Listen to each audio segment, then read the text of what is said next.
We want to welcome everybody this afternoon to back to the Rangers Thursday Lunchtime series. We're going to finish out this group with Dr. Richard Prather.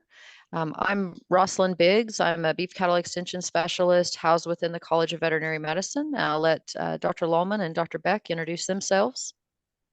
David Lallman, Extension Beef Cattle Specialist. Just thank you all for joining us.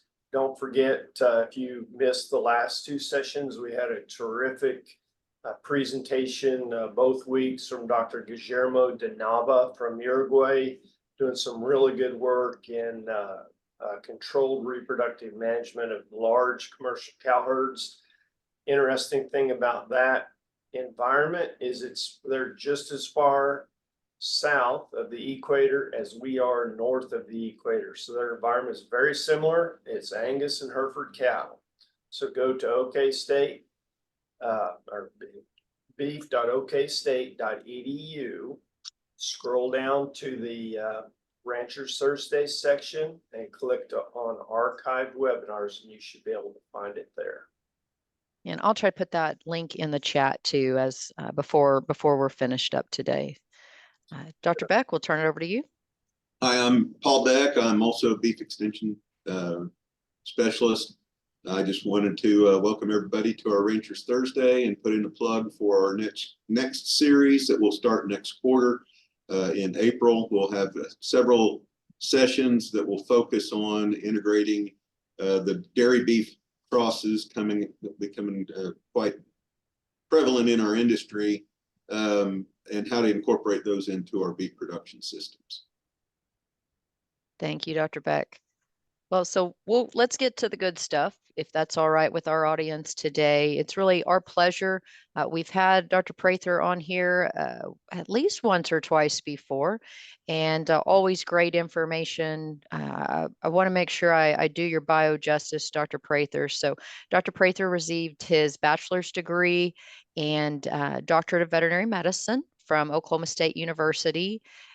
His wife is also a veterinarian, and they joined together in '87, along with Dr. John Kirkpatrick at Ellis County Animal Hospital, where the Prathers have continued their veterinary practice, serving that community and really all of Northwest Oklahoma and beyond with veterinary services. The Prathers have dedicated their entire careers following the foundations laid by great mentoring veterinarians. Their vision for practice is to provide clients the opportunity to make the best possible informed decisions. Dr. Richard's practice focus of the two Prathers has been sustainable herd health and production medicine, and we're going to get some keys to that today. Additionally, he serves on numerous industry and pharmaceutical advisory boards and was named the Oklahoma Veterinary Medical Association's 2004 Food Animal Practitioner of the Year. So it's great to see you again, at least virtually. We'll try to get back out to Shattuck here in the next little bit to see you in person, Dr. Prather. But thanks again for taking the time to share your expertise with us, and we'll turn it over to you. My pleasure, and thank you very much, Dr. Biggs and Dr. Lallman and Dr. Beck, for the privilege and the opportunity. And it's I'd like to reiterate Dr. Lallman's comments about Dr. DeNava's presentation, as well as some of the earlier presentations that you had by Dr. Funston. Those are topics that are particularly appealing to my palate.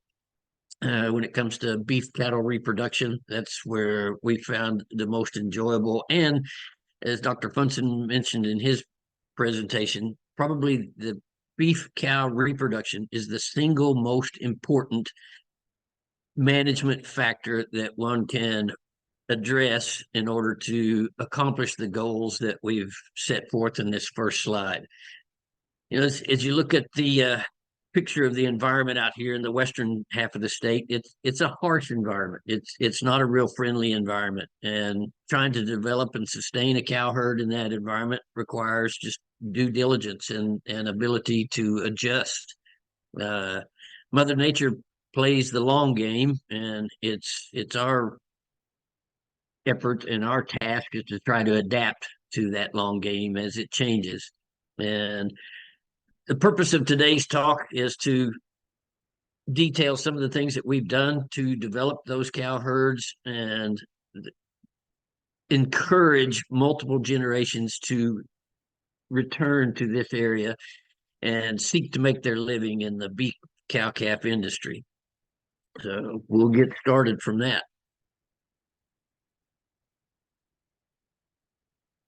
Some of the things that we'll look at to begin with will be some of these market influences and what are the challenges that our industry is facing and what's the producer perspectives on trying to deal with those issues. We're going to look at some primary goals of artificial insemination as well as spend a couple of minutes on protocols. This is not a detailed talk on the protocols. It's a detail on how do we measure our success in those protocols. And as I mentioned, our success is measured by can we make it sustainable as a livelihood, and can we make it profitable as a livelihood? And we'll look at that cost analysis to wrap it up.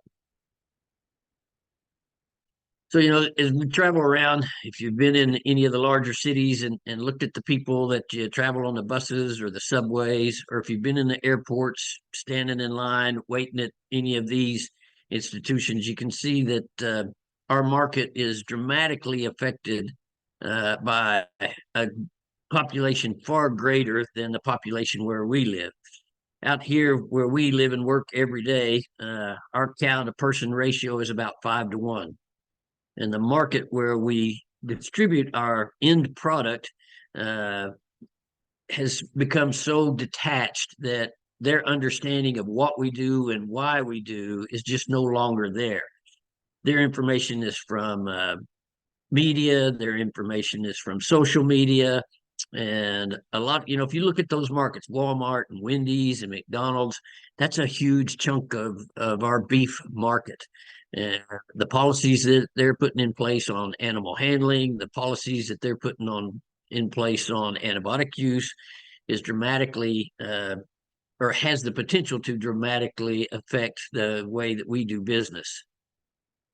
So a few years ago, Kansas State University and the Kansas Farm Management Association combined to put together data from multiple herds, and those herds had to be at a minimum of 50 cow-calf pairs, and they had to be willing to participate to put in all of their input costs as well as all of their outcome revenues. And if you look at this, you can see the biggest issue that we contend with is feed and pasture, and right behind that is labor. And then if you look at some of the cost that we can control, down here is what we would call preventable emergencies and expenses would be C-sections and prolapses and those similar type of emergencies.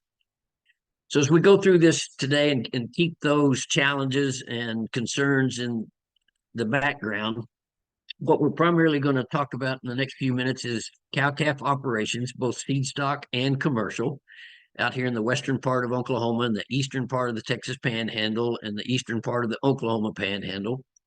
Most of those ranches have total reproductive and calf health programs in place. So as we look at the artificial insemination data, the basis for that is an animal that was raised and developed in this area.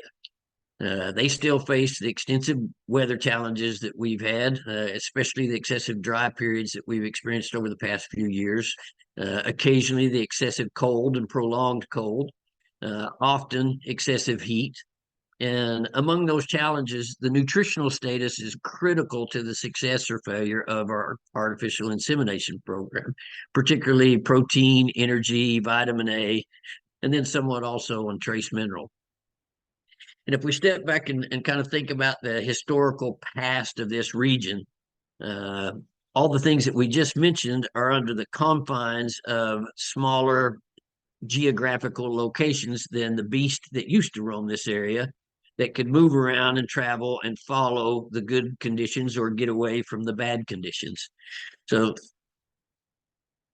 as Dr. Funston mentioned a few weeks ago in his presentation, how important reproduction is to the survival of our industry and the profitability of our industry, we can think about what can we do to control those weather challenges and what do we have as far as cost-effective nutritional inputs.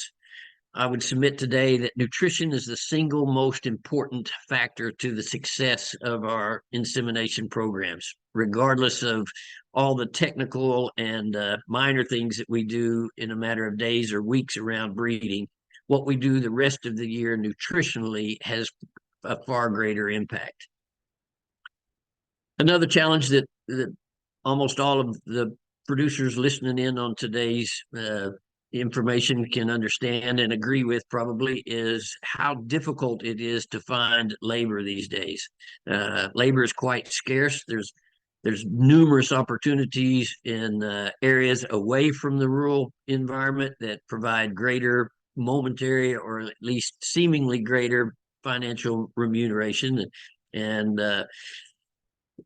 if we have an inadequate labor force, then that increases the capital investment that's required in order to handle the livestock and accomplish the things that we do. And so we keep that in mind as we're considering all that we're trying to do with artificial insemination. Regardless of how well we can come out on the backside of an AI program, it has to be cost effective, and we have to keep labor as a mindset of what we're trying to accomplish. And so what we are trying to accomplish with an artificial insemination program is we want to promote a consumable beef product that meets our market clientele, and that comes through sound reproductive strategies and sound antibiotic stewardship in the process. And we'll talk a little bit how we think that our AI program is playing into that antibiotic stewardship. There's a number of people, I'm sure, that market their cattle through preconditioning sales. And in those sales, the history for those animals is required. What have they been vaccinated with? But the process might be unknown. They may be able to turn in what vaccines and what dates they used them on, but we don't know how well those vaccines have been handled. If a ranch is retaining their ownership all the way through the feeding sector, then typically that history is known and the process is known. We know that those vaccines were appropriately administered. We know they were appropriately handled during the administration process and so on. So if we look at the end product and what are we trying to market, we have producers that are retaining ownership, as we just mentioned, all the way through the harvest sector. And so their goals and their selections might be different than probably where the preponderance of our producers that we work with today are. I would submit that most of ours are selling these calves that 650, 700 pounds is before fall gets here and before the fall rush gets here and puts pressure on the market. And we encourage producers, if they are going to do a breeding controlled breeding season, whether it be with conventional bull turnout or whether they're using artificial insemination, is determine when is your end product going to hit the market. So what you see here on this slide is a Excel spreadsheet where we track, excuse me one second, where we track the revenues going through Woodward off of the USDA website. Woodward just happens to be close to us, so we can track their market off the USDA website. The line that you see represented here in blue, this is 2023. The red line is the beginning of 2024. And the purple dotted line down here is the 5-year running average for that market. And then down at the bottom, you can see the annual calendar. You can also see the number of cattle submitted. Excuse me just a minute. I'm going to have to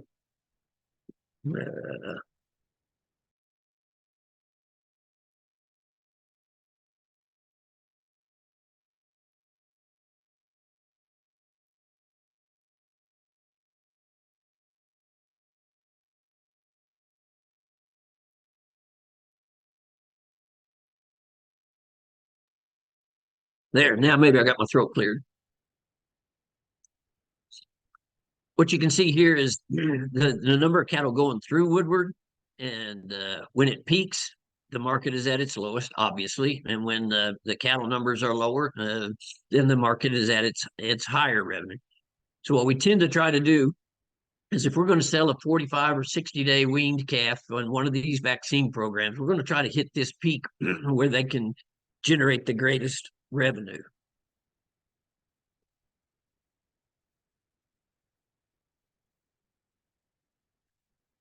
Because a lot of these herds, we have the luxury of, we get these calves at branding and we're able to individually weigh or group weigh what these calves are at branding when the last calf born is 30 days old. And then we get these calves again at weaning. And our data is showing that these calves are gaining anywhere from 2.5 to almost 2 3/4 a pound per head per day. So if a cow has a 21-day estrus cycle, and that calf is gaining 2.5 pounds a day, then that's over $150 for every 21-day cycle for every cow in the pasture. So where's the market headed based on that data? It's difficult to say. I'm not even going to be, we've got great people at Oklahoma State like Daryl Peel and others that can, and Paul Beck, that can help us kind of keep eyes on those things. But one thing we can see is that our exports are going down and our imports are coming up in order to try to meet the demand that we're seeing because of the dry weather that we've experienced, as we mentioned a few minutes ago, out west. The North Plains and the South Plains where we are, we've seen over 1 million head decrease in cattle in the last 3 years. So from a revenue standpoint, again, back to the Woodward market, these are not research numbers. These are actual numbers from herds that we've had in our hands. Last year, a calf weighing just under 700 pounds brought right at $1,700. A calf weighing 500 pounds brought almost $1,500. And the difference in those two revenues off of different ranchers, not to criticize one or diminish the value of that herd. It's just the management scheme that they chose to employ. So herds that had no synchronization program and did not implant their calves, they were able to sell a $1,500 head dollars on a 5-weight calf versus a herd that is using synchronization and excuse me again, and it is implanting those steers, $1,700. So we got roughly a $200 variance, same year, same market. And then you can see in the middle, no synchronization, but still using implanting with about a little over $100. So if we're going to choose a pasture sire or we're going to choose an AI sire, what are the things that we use to determine what sire would we want to put into our operation? The first question is, what's our existing challenges? What have we learned from experience, where we've traveled, who we've been around, who we listen to? What kind of record system do we have that helps us monitor what we're doing and measure? Is it helping or is it hurting? And if you look at in nature, this beast, if reproduction fails, that species will fail. And so above all, we want to do no harm with whatever we choose to employ. There's some really great resources. You know, Oklahoma State has terrific website and extension publications that help us deal with vaccine protocols, that help us choose reproductive protocols. The Beef Reproduction Task Force is a multidisciplinary veterinarians and industry and animal scientists that put together these protocols. And most of the protocols that we're going to talk about, all the protocols that we're going to talk about today, are just copied straight off of their website. And it's easily accessible at the Beef Reproduction Task Force, which is beefrepro.org. We're not going to spend a whole lot of time on what we've done to build these AI programs, other than to say some of the herds that we work with use inactivated or killed vaccines. Each of them have their advantages and disadvantages. One of the major advantages to a killed vaccine is it's safe to administer to a pregnant cow at any time of her pregnancy. I don't like to use any vaccines anywhere close to our breeding because of any inflammatory reactions that her body has in response to that vaccine. I'd rather it not be interfering with our breeding. The downside of one of the downsides of the killed vaccine is for the primary vaccination to be done properly, you need 2 doses, roughly 2 to 4 months apart at the most. Modified lives, we've got some really great immunity towards different infections that we're targeting, but the problem with it is it has to be done appropriately. If you're using it in heifers, if you're using it in cows, they must have had a prior exposure to that particular modified live vaccine in order to be safe to administer it during pregnancy. And George Perry, in some of the work that he and one of his grad students have published on multiple occasions, and recently have a presentation that's archived on that beef reproductive task force, is that there is some potential harm to even our reproduction for multiple days prior to breeding or around breeding. And I'd encourage you to look at that archived webinar and review that with your veterinarian as to what type of a protocol that you want to see. So it doesn't matter whether you're using a killed or a modified live, we can cause some abnormal cycles, as you see here. And we won't go into the details of that. Just be aware that you want to work with your veterinarian and look for peer-reviewed information with people that you trust and understand their background and why they're choosing this vaccine over that vaccine. But your local veterinarian is going to know more about your herd and more about what the challenges in your area are, and have better and stronger recommendations than we would apply in a blanket talk like today. But as we go into these herds and we're talking about the data that we're getting ready to look at, as I mentioned earlier, these are herds with complete cow-calf annual herd health programs. At branding, when the last calf is old enough to receive a vaccination, they'll get a modified live, they'll get a clostridial or a black leg, we'll implant the steers, and we'll get the castration out of the way. At weaning, they'll basically get the same thing.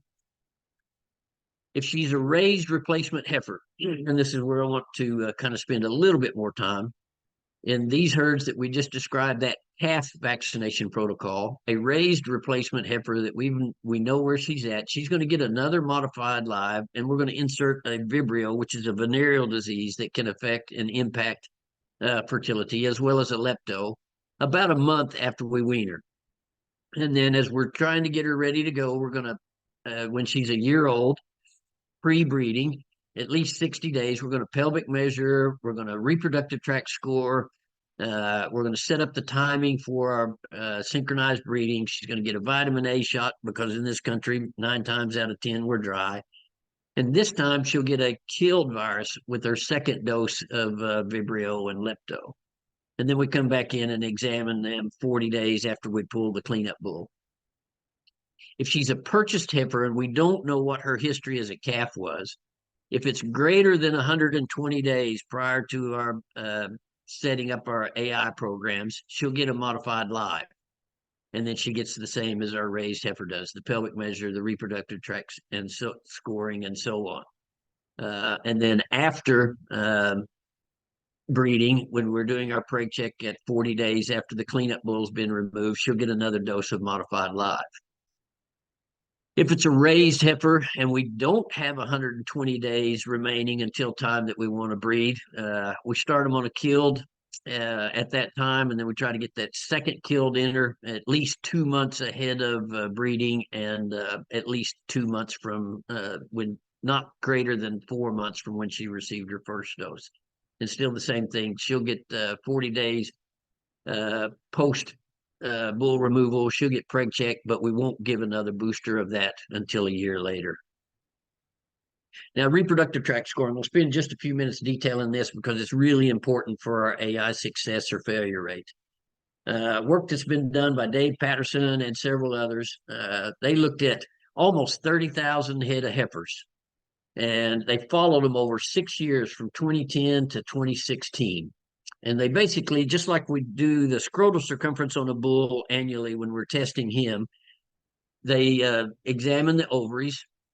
And if she's determined to still be juvenile, she hasn't shown any sign of her reproductive tract entering into puberty yet, they'll score her as a 1 or a 2. If she is starting to show signs, her ovaries are big enough, they just don't happen to be in a stage of her 21-day cycle that we can feel adequate structures, but they're adequate size ovary to indicate puberty is there. Or if they are in heat, or if they show that they have had a heat and they've developed a CL, they're ready to breed. And we sort those off. The only trouble that I'm still struggling with is what to do with these 2s. They're kind of in a gray area as to overall preg rate being good in these pubertal heifers and pre-pubertal heifers not having really great preg rates. If they're a 1, when we reproductive tract score them, they're gone. We send them to the feedlot.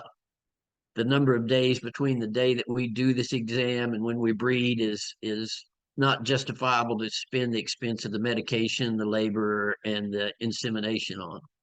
But these, I'll bounce around from year to year and find these to be a little higher than that. So that's the research. And then here's our actual herds. So what we're looking at here is heifers in our herds that we work with under that vaccination protocol that we just described. If they were a reproductive tract score 2, which is this column here, and each of these different colors is a herd. So we got herd 1, 2, 3, and 4. And the average out of those 4 herds is a 41% preg rate on a heifer that had a reproductive tract score of 2 when we examined her before we started our synchronization protocol. If she was showing signs of puberty, then she was a 3 at least, or she was already in heat, or she had already exhibited the sign of a heat. So she was a 3, 4, 5. She's in puberty. We set her up. We bred her. She varies from a 50 to a 60% preg rate, and it varies across the herd. So these average lines that you see here in the middle, that is per each of these 5 herds here. Looks like 4, 5, 6 herds here and 6 herds here. So the bottom line of this whole data set is that a heifer that's in puberty versus a heifer that's not in puberty, we're going to see a noticeable difference in what our pregnant rates are. And that gives us an expectation also of what do we anticipate our end goal to be. How many head do we need? How many head do we keep? If we're going to get these kind of pregnancy rates, then how many head do we need to keep? If we need more cattle, then we may go ahead and pick up a few more of these 2s and just live with the lower preg rate. Because as I mentioned out in this part of the country, this is harsh country.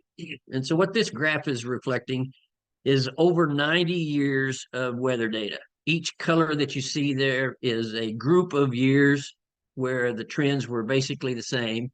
Kind of some wet years, some really dry years of the 50s, some really dry years of the 30s, and some really dry years that we've had prior to this year.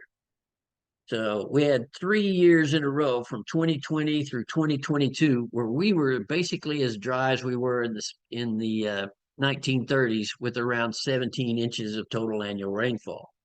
We had a nice catch-up year in 2023, but I'm not even going to try to predict what that next year is going to look like, because you can see from looking out here, we're all over the place. We don't have a normal average weather year out here. We're either above average for a few years or we're below average for a lot of years.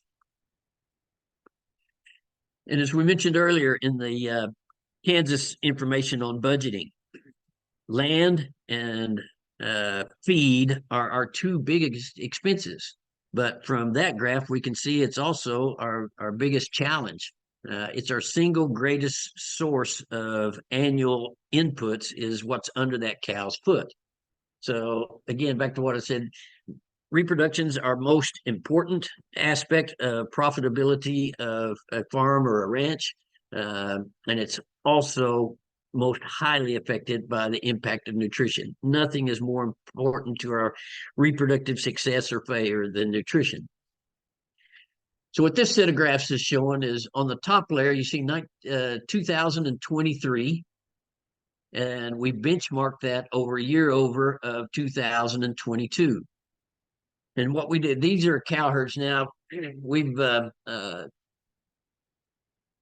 artificially inseminated 463 head of cows in 2023 and 449 head of cows in 2022.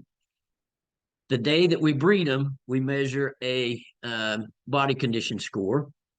The day that we preg check them, 40 days after we remove the bull, then we do a body condition score. And then we measure the change from the time that we bred them until the time that we preg check them. Did they gain or lose body condition score? And on most herds, the body condition score is going to run somewhere around 75 to 100, maybe a little more pounds per body condition score. And there's some really great, Oklahoma State has great pictures on their website on body condition scoring. If you're not familiar with it, I'd encourage you to look at that.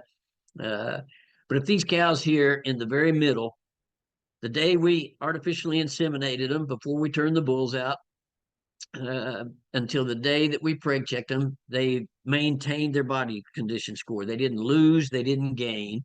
And in 2022, we were able to maintain a 63 to 66% preg rate on those groups. In 2023, even in spite of that rain, I'm going to back up here just 1 second to that chart again. You see this big rain that came, the bulk of that rain came after we turned out bulls. So, and after we did our artificial insemination. So we were still breeding in the early part of 2023 while it was dry. And holding these cows at that condition after 3 years of dry weather was a real challenge, cost effectively as well as delivery. So that's the first estimation of why we saw such a dramatic decrease from year over. Basically the same set of head, same number of people doing the artificial insemination. And one of the things that I want to point out that demonstrates the importance of nutrition is if you see, again, as I mentioned a while ago, each of these bars is a separate herd. So this data on 400 head is from 3 different herds. This herd here in the blue, you can see how their body condition score, how they stay above the average. They have a unique situation where they can really maintain nutrition well. They have irrigated pivots in addition to their dryland grass. So when you're able to control nutrition that well, regardless of the weather conditions, tougher weather conditions at breeding in 2023 over 2022, they were still able to maintain a 75% preg rate on a cow that held her body weight. If she lost 1 body score, they were still able, because of their nutritional capabilities, able to hold a 73% preg rate. They didn't have any cows that lost 2 body condition scores. And overall, each year, they are the herd that has the higher average. And if we pull out that kind of outlier herd that's not really a range condition like the other herds that we deal with are, you can see those averages drop a little. So we have 2 lines of averages here, a 55 and a 53, a 54 and a 47, and so on for each year. And so what we did was we pulled out that non-typical herd that has non-typical range conditions and looked at the average. But the overall picture of this graph is that if you maintain or gain body condition score, pregnancy rates tend to, over the long haul, stay better than cows that lose 1 body score or lose 2 body scores. So now we're back to heifers. And each color again is a different herd. And you can see from this herd year over, in 2022, the average pregnancy rate off of their fixed timed AI was 68%. And then last year it was 79%. Body condition score prior year was 5.7. Body condition score average at preg check was 6.3 here. So you can see as these heifers increased in body score, so did their preg rate. So it kind of follows what you would expect. But here's the caveat. This is across multiple management schemes. None of this is controlled. So this herd manages the way they manage. This herd and so on manages the way they manage. So everybody has their own feeding system. All of these herds, however, have the same vaccination protocol that we listed a while ago. So let's look at this herd here. This herd is in a open range, short grass, mostly buffalo and grama grass, and they were really challenged year over because the drought in their area in the Texas Panhandle was even worse than it was here in western Oklahoma. So they went from an average body condition score of 6.4 to a 4.85. Their pregnancy rate went from 75% to 45%. And this herd here is pretty close to the same year over, but again, in 2022, they were at 65% pregnant, and they dropped down to 55% during a harder, not too far. These two herds aren't too far away in location. So this herd had a really challenged pasture situation, as did this herd. This herd, these are dry allotted heifers. So they're a little bit of an outlier. Year in and year out, they're remaining 53 and 52%. So they're on a totally mixed ration in a confined situation. And so on. So the bottom line is, you can see, regardless of the herd management scheme and regardless of the weather, we were able to maintain a 52% preg rate in 2 years running of over 500 head of heifers. But depending on how well they were able to manage or control nutrition determines how well they were to stay above or at that average pregnancy rate. And so in order to be able to manage that kind of information and benchmark against each other and help each other improve year over, and look and see what we did to try to improve. Was it successful or was it not successful? One of the challenges we face is the last thing you did either gets the credit or the blame. So the better that we can manage our chute side data, right now we're working off of iPads and keyboards.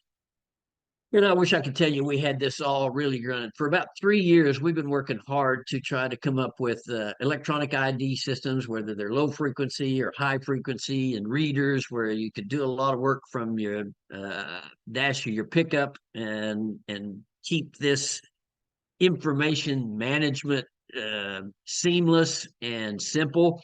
I wish we could tell you that we're there, but we're not. It's a work in progress. Doesn't mean we're not going to keep trying to accomplish less cumbersome and more efficient means, but there's just all kinds of challenges with the electronics right now. We're getting closer, but hopefully one of these days it'll be just as quick and easy as picking up your cell phone. Then the age-old debate is, do I raise my heifers or do I buy my heifers? And you can look through the peer-reviewed data. You can go to different science-based meetings like today and the webinars, and you can hear all kinds of opinions.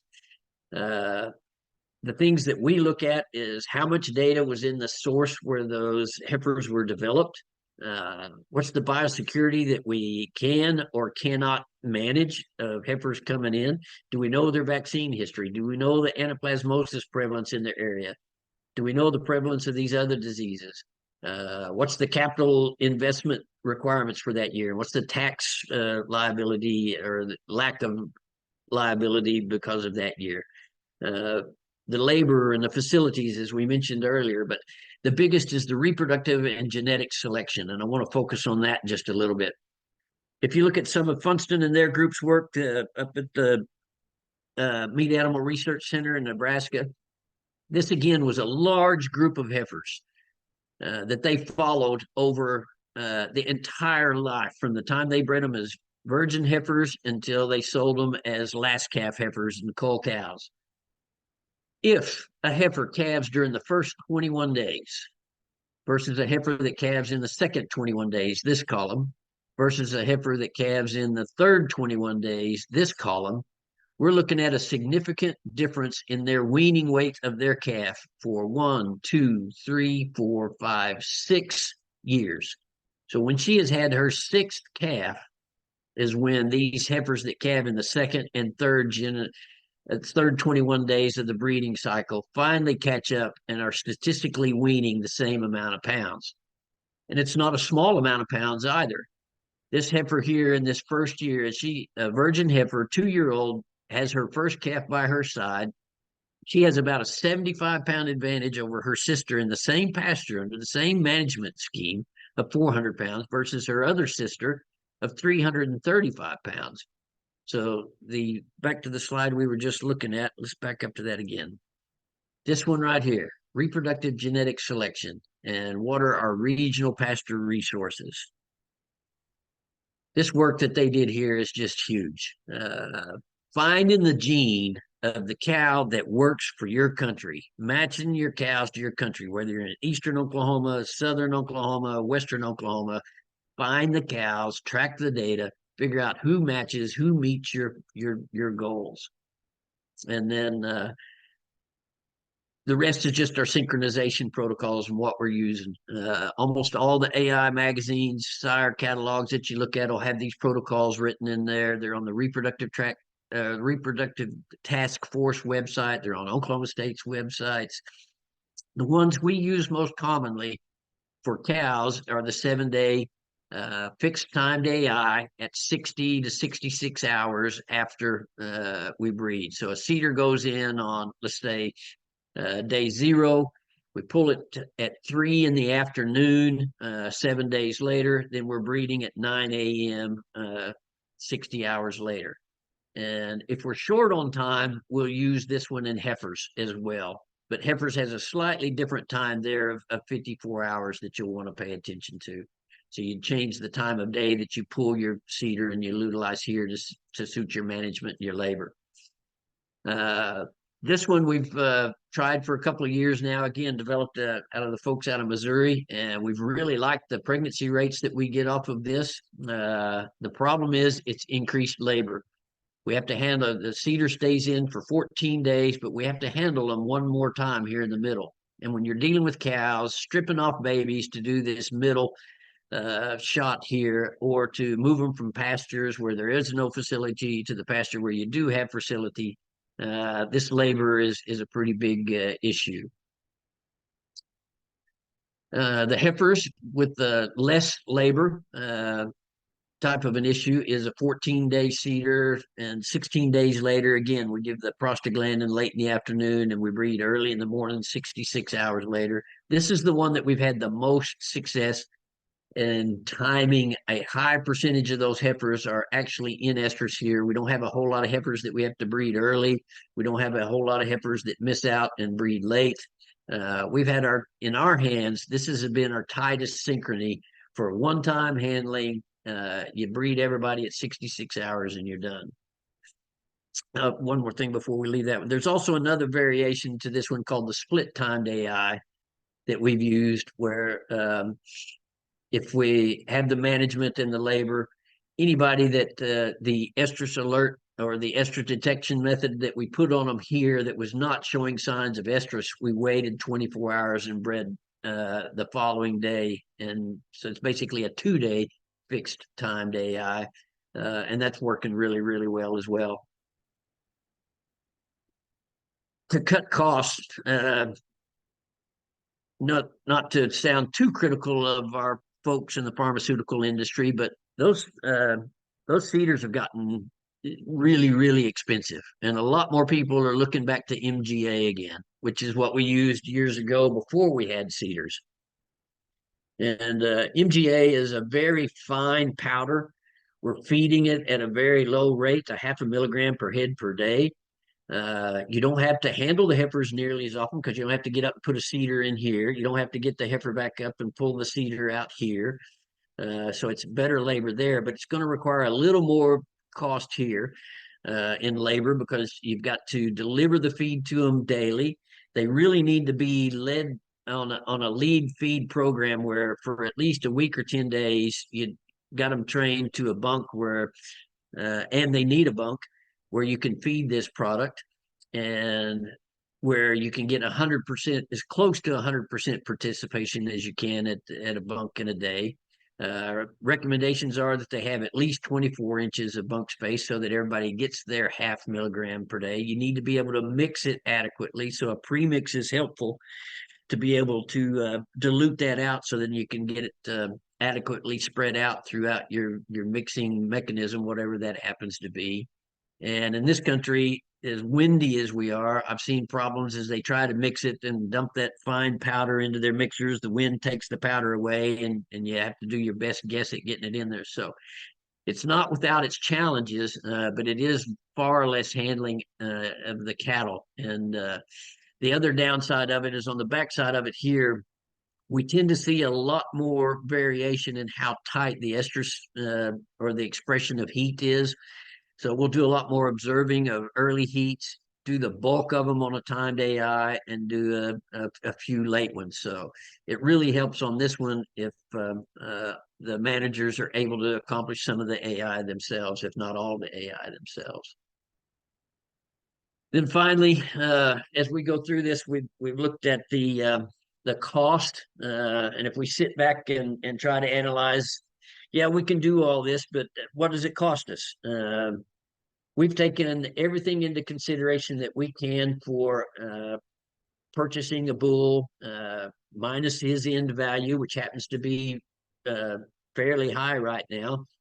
The cost it takes him in his annual testing, we vaccinate him, deal with his foot problems or whatever over the course of his lifetime, his feed and his pasture, his share of the feed and pasture rent. And we try to not leave any stone unturned on his cost, and then track that over how many cows can he breed on the ranch over his lifetime, from the time he's a 1-year-old purchase or a 2-year-old purchase until the time he leaves the ranch as a cull bull. And our best estimations on that figure come to about $83 per cow is what a $6,500 bull is costing you right now. And then our total cost, same thing. We look at the semen price, we look at all the medications, we look at the day labor for organizing the cows, getting everything accomplished, the AI technician, and so on. It's about 75. So bottom line is, for roughly the same price at slightly less, we can artificially inseminate a cow.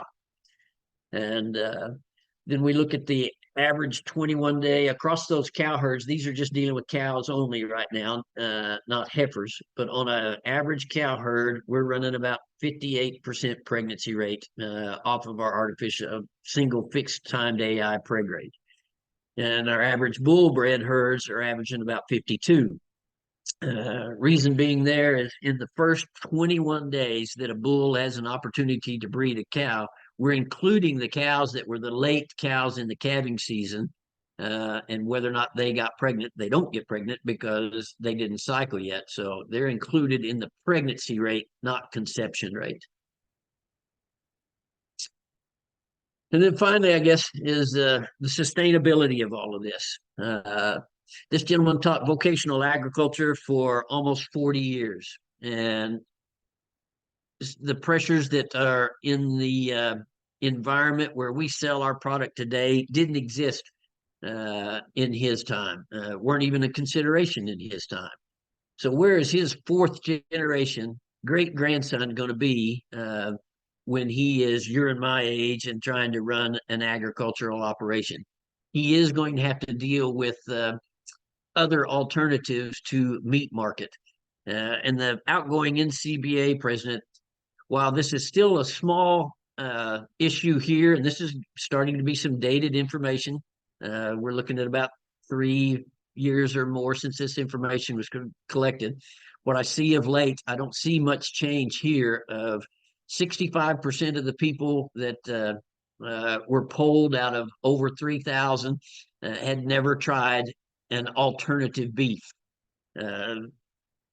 About 1 in 5 had tried it once, and about another 1 in 5 had tried it twice. So what's the generational change that's going to come down the road to make it sustainable? What we do needs to be profitable. It needs to be healthy. It needs to be a lifestyle that will attract the next generation, or all of our conversations today are moot, and they're going to be living in the city and not out here in the grasslands. And I think that's all I've got for you, Dr. Biggs.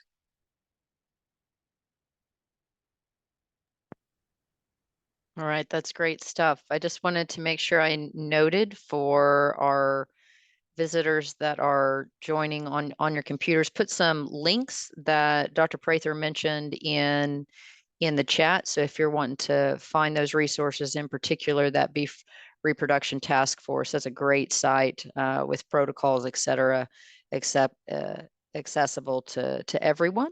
Additionally, for our attendees, if you have questions, we ask that you put those in the chat or the Q&A, and we will get those to Dr. Prather. We've got just a little under 10 minutes, Dr. Prather, to answer a few questions, and I'm going to kick it off if that's all right with you.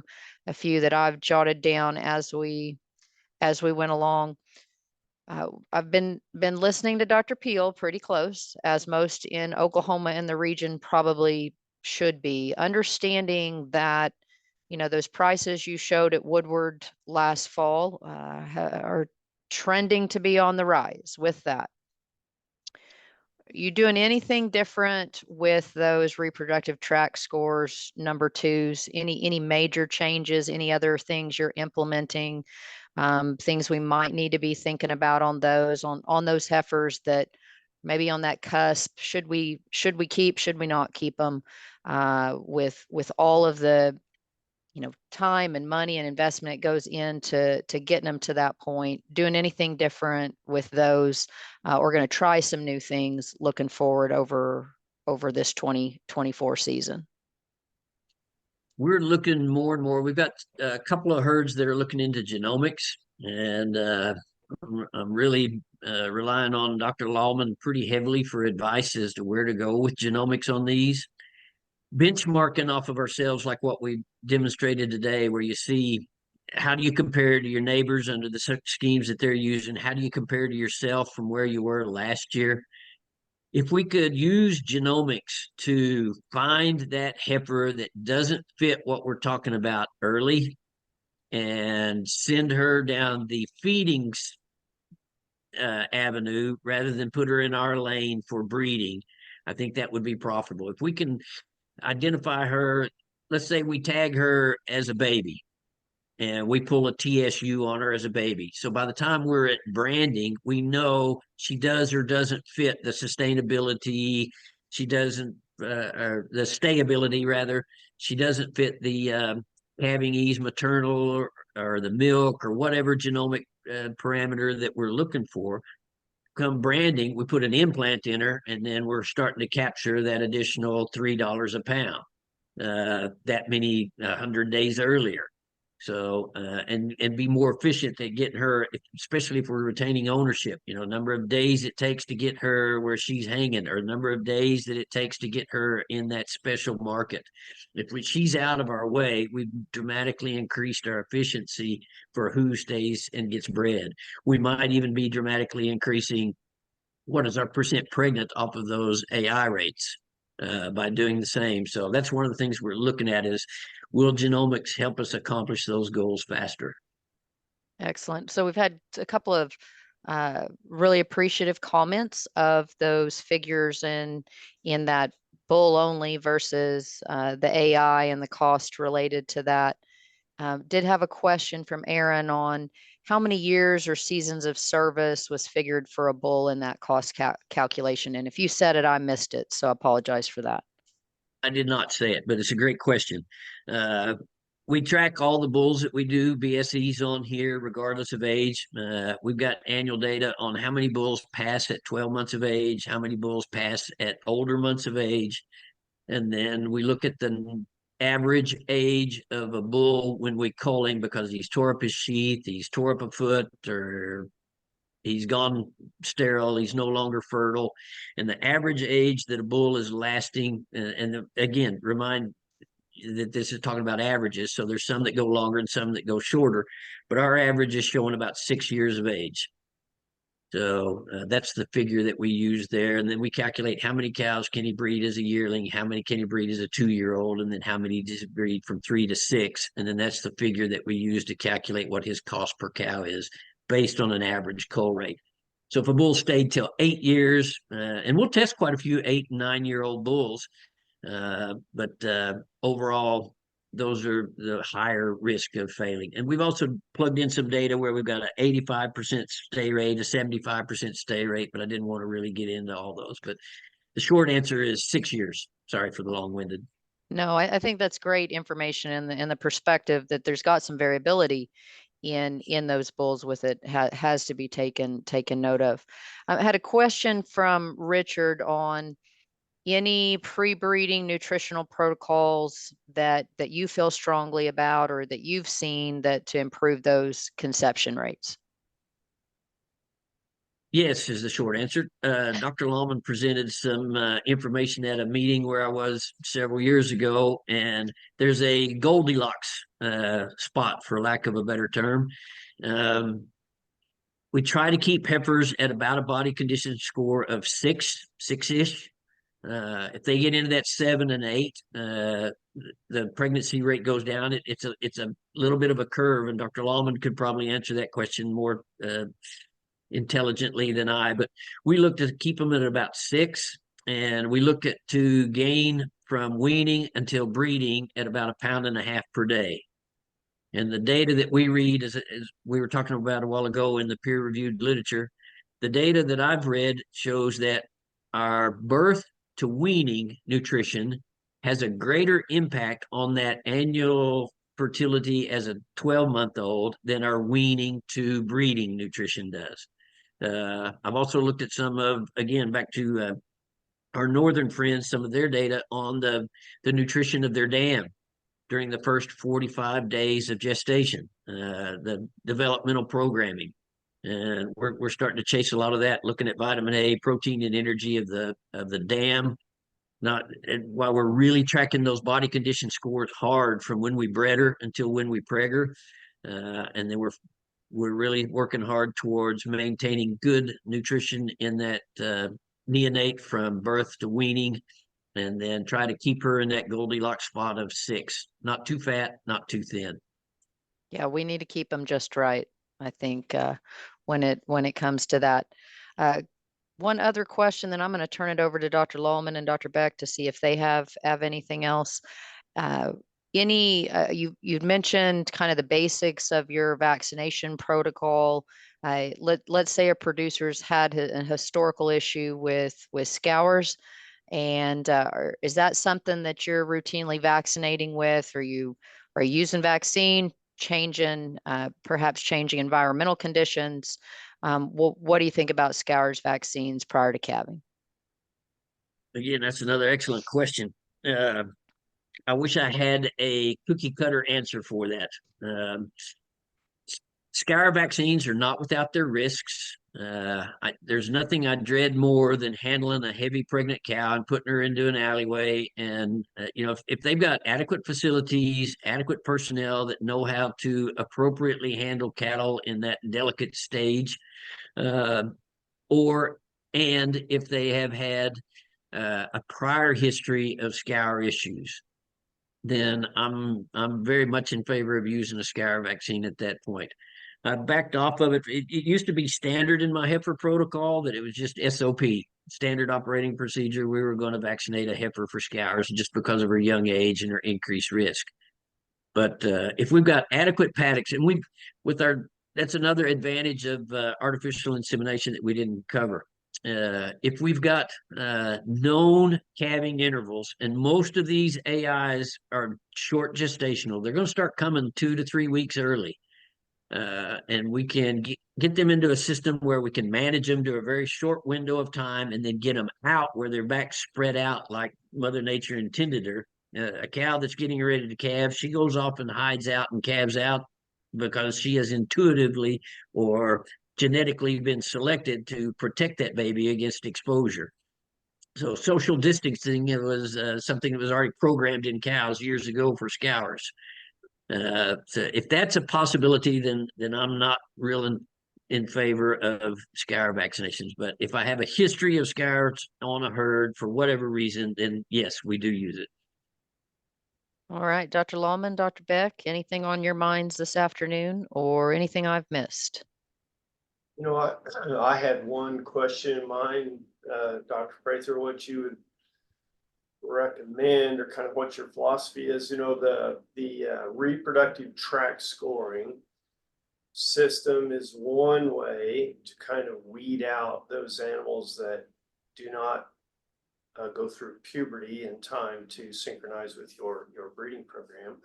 Dr. Funston suggested, another similar system, and I've heard Bert Teichert or read some of his writings about the similar kind of thing where you don't spend as much money developing the females up to a year of age or so, maybe back off, challenge them from a nutritional standpoint, either synchronize AI and then turn the bull out, or just turn the bulls out and then pull them out after a very short breeding season, and or perhaps leave them in and just preg check in a timely fashion and keep the ones that were bred early and sell the ones that were late. So what's your thought about that system?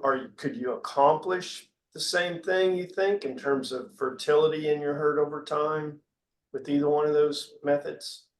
I think if we look back at that long-term weather graph, I think it would depend on the year. In years when we're challenged and we got really dry weather and we're struggling to maintain our cow herd size, I would say my answer to that would be no. I need every hoof on the ground making a living as early as I can. And if I've got to open, yeah, because you have, yeah, gotcha. because basically I need them off the grass. I need that pressure. I had herds last year that had to sell from 400 pair down to 100 pair because their grass got that bad. And they'd used up all their CRP, the cost of hay, the whole 9 yards. It just was not practical to hang on to them. So in years when we're near average or above average, I would say, yeah, it'd probably be pretty equivocal which system is better.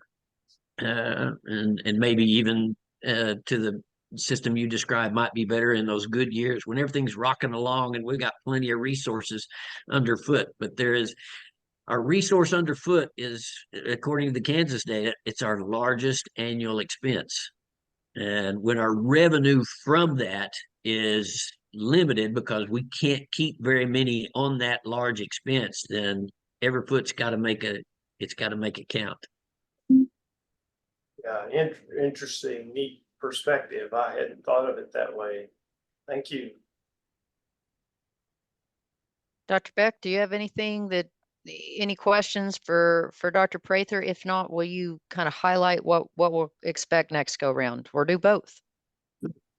Excellent presentation, Dr. Prather. I really appreciate every time you come on for us.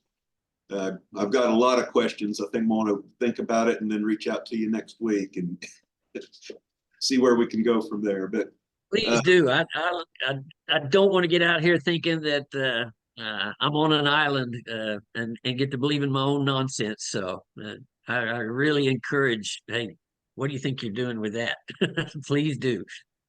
Thank you very much. As I mentioned earlier, look for our next Ranchers Thursday. We're going to start on April the 4th and continue through May the 2nd.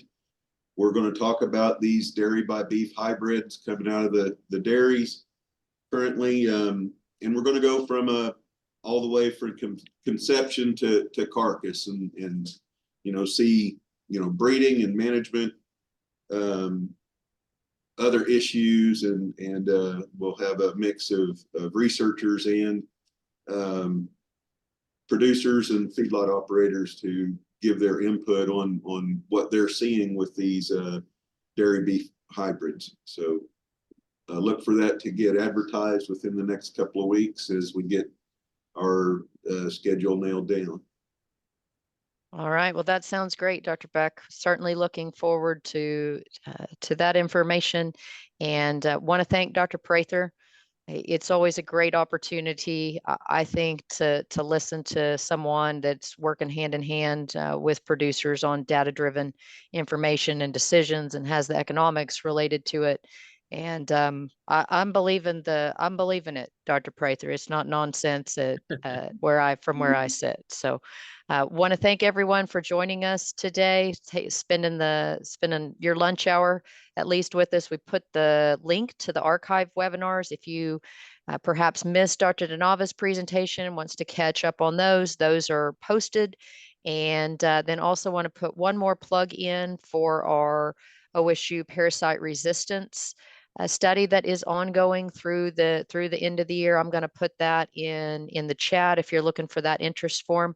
I apologize to the non-Oklahoma producers. That's just for Oklahoma producers this go round. But if you're interested in that and need some questions asked, certainly reach out to any of us on the Beef Cattle Extension team, and happy to help you with that. So thanks again, Dr. Prather, so much for joining us. Particularly, we know how busy you are, and your time is incredibly valuable. My So pleasure. Dr. Lohman, Dr. Beck, anything else I've missed?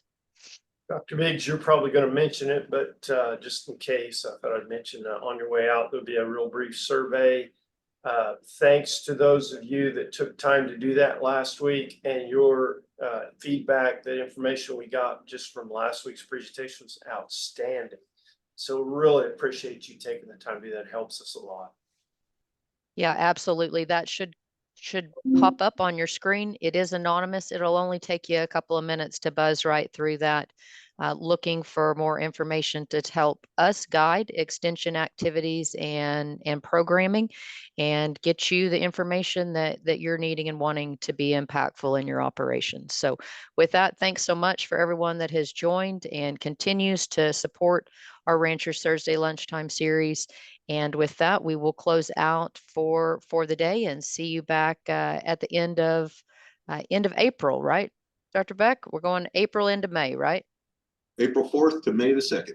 All right, that'll be a long running one, and looking forward to that. So thanks everyone. Hope you have a good afternoon. And if you're in Central Oklahoma, hope you're enjoying the weather, because it is nice today. Thank you. Thank you.